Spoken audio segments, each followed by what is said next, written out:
Okay. Hello दोस्तों। आज फिर से ना मेरे दिमाग में क्या चल रहा होता है, छोड़ो उसे।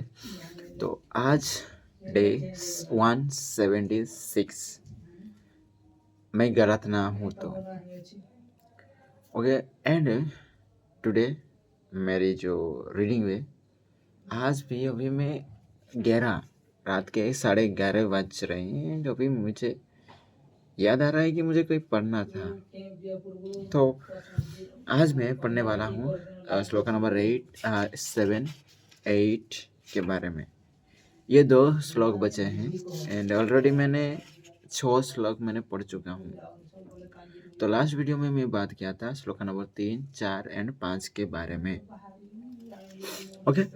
तो जो श्लोक नंबर 4 बताता है कि इस अनित्य विश्व में ऐसा कोई क्षण और अवस्था नहीं है जब व्यक्ति द्वंद्व में ना फंसा हो। इस सत्य की उपेक्षा करते हुए जो प्रारब्ध से प्राप्त भोगों की सिरधाय करता है वही सिद्ध होता है। इस जगह विश्व में आए हो तो मतलब आप किसी द्वंद्व में तो फंसना ते है। ओके। एंड नेक्स्ट जो श्लोक है, 5वां श्लोक है, वो कहता है इस संसार में अनेक महर्षि योगी साधु हुए हैं एंड और सभी ने अलग अलग मत और पंथ रहे हैं। इस सत्य को जानने वाला देखने वाला ऐसा कौन होगा जो विरक्ति प्राप्त कर शांत चित्त नहीं हो जाता।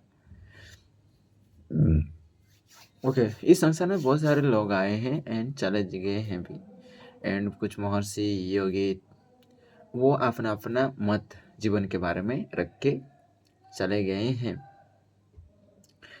नेक्स्ट है श्लोक नंबर 6, श्लोक नंबर 6 टॉक अबाउट कि आप चैतन्य स्वरूप को जानकर जिसने त्याग समता और विवेक युक्ति से संसार सागर पार कर लिया, क्या वह गुरु नहीं? सच्चे अर्थ में तो ऐसा ही समदृष्टा और त्यागी गुरु होता है।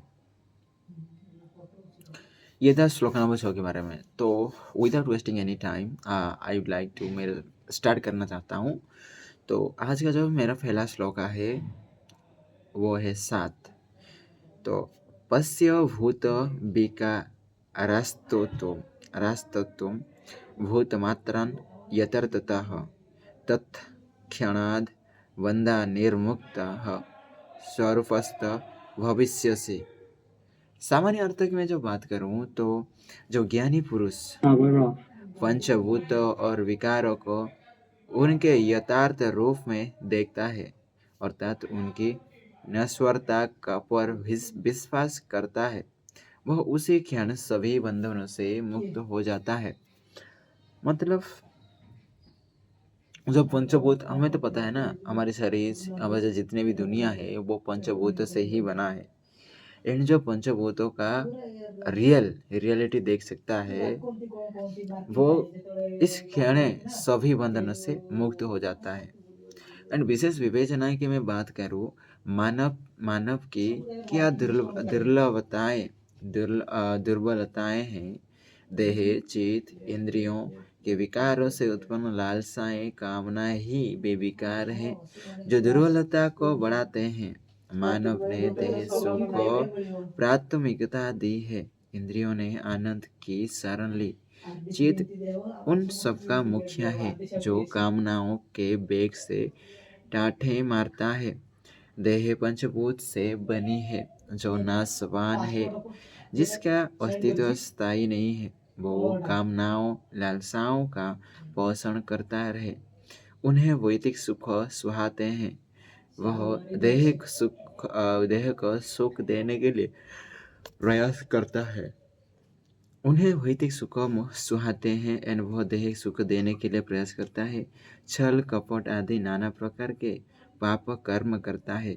इंद्रियों की तृप्ति के लिए वह विषय वासनाओं में लिप्त रहने लगता है जो सदैव अतृप्त ही रहती है। चित्त उन्हें और भी उकसाता है क्योंकि उसे यही प्रिय है और उसी में उसे आनंद भी आता है। सब मिलकर व्यक्ति का विनाश कर देते हैं। इन विकारों से ग्रस्त मानव पंचभूतों से निर्मित उस नाशवान देह की ही सत्य मानकर अन्य सभी प्रकार के पातक कर्म भी करने लगता है। उसे भोग विलासों में ही सुख की प्राप्ति होती है। सत्य से अनभिज्ञ से मूढ़ इहलोक और परलोक दोनों की बिगाड़ लेते हैं, क्योंकि मुक्ति तो संभव ही नहीं और लाख और 84 के कष्टकारी चक्र में फंसकर नाना योनियों में जाकर कष्ट भोगते हैं। कितने ही अंधकूपों में अपने कर्म को रोते हैं। अष्टावक्र कहते हैं कि हे राजन, मानव के विकार स्वयं उसके द्वारा ही प्रेषित फलवित है। उनका विशुद्ध निरंजन आत्मा से कोई भी संबंध नहीं है और तुम्हारी आत्मा का चैतन्य स्वरूप दोष और विकार रहित है। जगत ही नश्वरता और पंचभूतों को अनित्य मानकर यथार्थ पर स्थिर होकर परम शांति को प्राप्त कर, यही तेरे लिए अभीष्ट है। ओके, ये था जो श्लोका नंबर 7 के बारे में। एंड लास्टली जो आज का जो हमें लास्ट श्लोका है, and also the second shloka of today, that is 8। वासना एव संसार इति सर्वविमोचताः तत्यागो वासना स्थितिरध्या यथा तथा।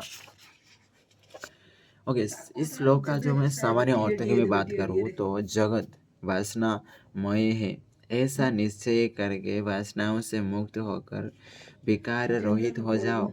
वासनाओं के त्याग से ही इस मिथ्या जगत का त्याग संभव है। इसके पश्चात ही अपनी यथार्थ स्थिति को प्राप्त किया जा सकता है। ओके, वासना मुक्त होकर विकार मुक्त हो जाओ। ओके, वासना सब कुछ छोड़ना पड़ेगा आपको, कुछ सोचना नहीं उस बारे में।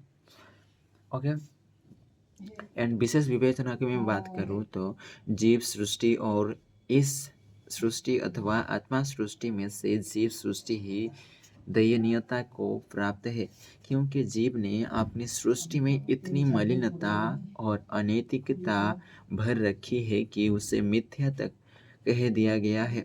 मिथ्या अर्थात विश्वास करने योग्य नहीं। कूड़े के ढेर के पास कौन बैठना चाहता है? स्वयं कूड़े का ढेर लगाने वाले मनुष्य भी उससे दूर रहते हैं। जीव सृष्टि ने अपने लिए इंद्रजाल बुन लिया है। इंद्रजाल अर्थात इंद्रियों द्वारा रचा गया जाल, जो स्वयं वासनाओं के लिए अतृप्त रहती है।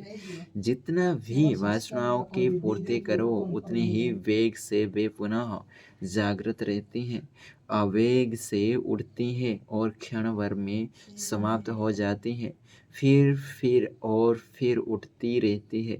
क्षणिक सुख की क्या दशा है? जब तक अशाक्त ना हो तब तक पुनश्च होता रहता है।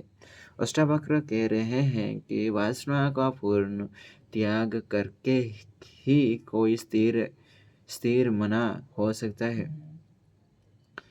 इस परम शत्रु का त्याग किया तो जगत का त्याग करने की सामर्थ्य का विकास हो जाता है।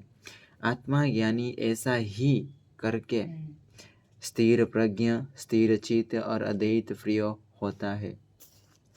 ओके, आज के लिए इतना ही। एंड सॉरी, थोड़ा मेरा लाइट का प्रॉब्लम है, तो ओके, बहुत रात हो चुकी है तो सब लोग सो चुके हैं। तो एंड मुझे अभी याद आया कि मेरे को ना रीड करना था बुक को, तो मैंने बिना रीड किए मैं नहीं सोने वाला था, तो मैं रीड किया अभी। एंड अभी मैं इसके जब तक मैं अपलोड ना करूँ ना, तब तक मेरी नींद नहीं आएगी। तब तक के लिए मैं थोड़ा चांट कर लेते हैं। ओके, कल ना यस्टरडे मैंने चांटिंग नहीं किया था, तो आज उसका भी पूर्ण कर लें, 2 राउंड मार लेते हैं। ओके, एंड बहुत देर हो चुकी है, लेकिन वो चांट करने के बाद ही हम सोने वाले हैं। तो एंड सुबह जल्दी उठने की ट्राई करेंगे। एंड इतना ही तो क्या है कि भाई हम जल्दी उठने वाले हैं। ओके, तब तक के लिए धन्यवाद एंड आपका, और नई वीडियो के लिए एंड कल के लिए भी। एंड आई होप सब अच्छे होंगे एंड अच्छे ही रहना। ओके, थैंक यू, मिलते हैं।